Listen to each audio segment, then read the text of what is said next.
প্রথমে ভিডিও দেখো, তারপরে আমি ভিডিওর ফানি কমেন্টস পড়বো। চলো স্টার্ট। কাউকে উঠতে দেখে তার ডানা কাটার চিন্তা বাদ দিয়ে নিজে উঠতে শিখুন, দেখবেন পৃথিবীটা অনেক সুন্দর।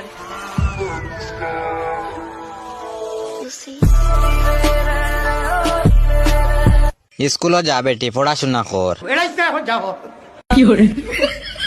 মানুষ না খাওয়ার বাচ্চা তুই, উড়া শিখতে যেন।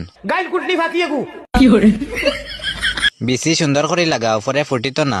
দুটো মারছে কেমন রক্ত বার করিলার। তুমি হরাশি কিলা লাগাও। তুই আর বালফাক নামে করিস না, স্কুলে যা। ইনু খেলির কথা নাই, ওবাই চাও তোমার কপাল। এড়াইছে এখন যাও। তোর মার ইয়া মালিক এটা কমেন্ট নি। তুই উড়া জানস না কিতা। বাজারও গেলে দেখা যায় আটিবার ক্ষমতা নাই। ওই পড়াশোর কেজি কত? আর বক্ক হইতো না। স্কুলে যাও। তুমি আমার ব্যাংক হইবে দূর তুবলা সুগরি। না তুমি আর নাঠা কিটা কিটি আটা জোটা।